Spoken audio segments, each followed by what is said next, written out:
It's Lew again. Today we're going to look at a few scriptures that will train us a little bit more in the truth. When I was taking some notes, I thought I'd bring up these scriptures. Daniel 7, verse 25, and how it relates to the edict of Constantine, and Matthew 24:20. Now, at Daniel 7:25, it talks about a ruler that's going to change times and seasons, or times in Torah. He's going to change things. And of course, that's why the earth is going to get burned. In Yeshayahu or Isaiah 25, they've broken the everlasting covenant. Now that's the Ten Commandments inside the ark, not the scroll that was hanging outside the ark that's called the Old Covenant, which required animal blood and lots of things that the priesthood, the old priesthood, used to have to do. They don't know, so they're confused. Daniel 7:25 is talking about a ruler that was going to change times and law, or Torah instructions. Who would that be? Well, it happened a long time ago, and it wasn't during the reign of Nebuchadnezzar, it was during the reign of Constantine. He was a sun worshiper, and in 321, he made all the magistrates and shopkeepers in the cities to close their doors in honor of the venerable sun, his deity. That's why things are closed on what they call Sunday, dies solis. But you see, teachers, they don't know this because they lose their jobs if they exposed it. But Daniel 7:25, he changed all these laws, and he made the Council of Nicaea in 325 uphold all kinds of new things. He changed laws. He invented Sunday in 321 to be obeyed by his entire empire. He was really the first emperor, Constantine. I mean, just totally in control. Well, Caesars always were, but he made it even more severe because throughout his empire there was a mixed group of various beliefs, and the Natsarim were still around. Well, they were not Sunday keepers. They kept the Sabbath. Now, Jeremiah 31 mentions us.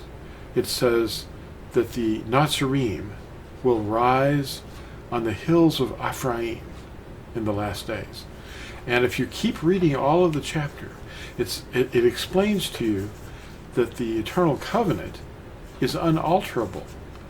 If you just keep reading, if those laws could change, then the heavens and the earth would disappear. And that's something Yahusha also referred to. Not one yod or tittle will disappear from the Torah until everything is accomplished. And of course, the accomplishment that he made was atonement. Now, the edict of Constantine, in honor of the sun, his deity, all the merchants were to close up. And now it's called the Sunday law. Well, the first Sunday law isn't coming. It's already been here. Have you ever noticed it? In Matthew 24, verse 20, Yahusha is talking to his Natsarim, and he's explaining to them it's going to get really bad. And in the last days, it's going to be so severe that there will be no distress on earth to even compare with it. And he said, pray that your flight will not be in winter or on a Shabbat. Now that's the seventh day, not the first day. So how did they get it mixed up? The Sunday is the first day. It's not even called that. It's called day one, or the first yom of the week. There's 7 days in a week, and it's a repeating cycle to remember creation at the beginning.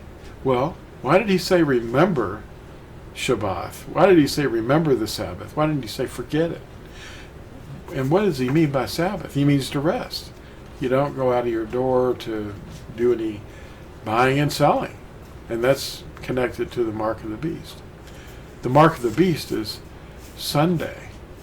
But people have a problem grasping it because they don't have Torah. They don't have wisdom. Let me show you the commandments. Here they are. The commandments. The fourth commandment. Remember, not forget, Shabbat. keep it set apart, to guard it carefully. It's the sign of the eternal covenant. Ezekiel, or Yechezkel, chapter 20 is one of the places it says it. And of course you've got Deuteronomy, it says it all the time. But people dismiss it. And I wanted to mention Revelation 2:5. In the BYNV, we have this interesting situation that we're not going to skip over this. It talks about the Nicolaitans. Those would be the ones that rule over the people. They're conquering the people. He's talking to the people in Ephesus, and Yehuchanan, he's talking to Yehuchanan to send this message to the assembly. But I hold this against you, that you have left your first love. Your first love. So remember from where you have fallen, and repent, turn around, and do the first works, or else I shall come to you speedily and remove your lampstand from its place, unless you repent. Lampstand. That's the menorah. That's a 7 lampstand item. It's got 7 lamps. Yet this you have, that you hate the works of the Nicolaitans, which I also hate. He who has an ear, let him hear what the Ruach says to the assemblies. And to him who overcomes I shall give to eat from the tree of life, which is in the midst of the paradise of Yahuwah. So we have to ask a question related to chapter 2 of Revelation and the Nicolaitans. And that would include people that have been keeping Sunday as the Sabbath, thinking, oh yeah, it's been changed. The resurrection. The resurrection, that was Bikurim. That's the first fruits. That's one of the 7 festivals that we have to observe year by year. Are you a doer of the works or just a believer? Do you want to be a doer and a believer? Yahusha asked which of 2 sons did the will of their father at Matthew 21, verses 28 through 32. The son who did what his father asked, not the son who did not, would be the preferred behavior. People get confused about the old priesthood and the animal blood used for atonement. That old covenant is obsolete now.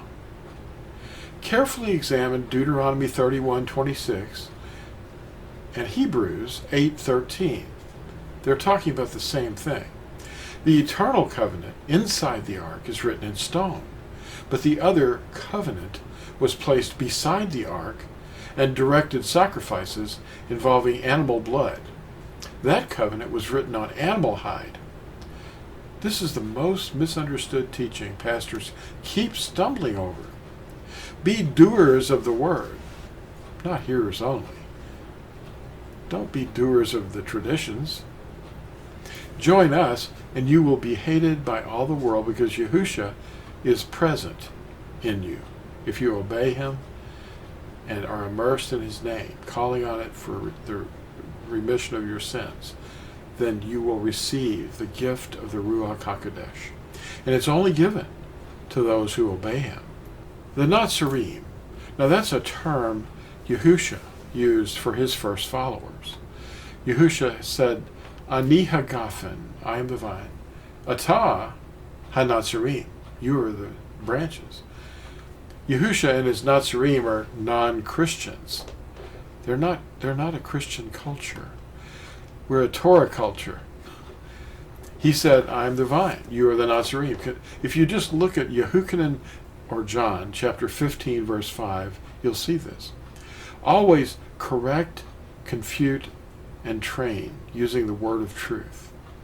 Ask questions such as, how did Sunday become a day of rest? Men's traditions and divisions have caused many to be led astray, and they're trained to disobey the commandments of Yahuwah. They despise them. They have a bitterness toward them. They're only taught to believe, but never obey anything like what we see Yahusha lived by or taught. They've been programmed to reject truth, and they have a bitterness towards obedience. Obedience is the only fruit Yahusha is looking for. Yahusha is looking for those willing to hear, repent, and obey his word. Thank you for watching, and we'll see you in the next video. Don't forget to like and subscribe. Bye.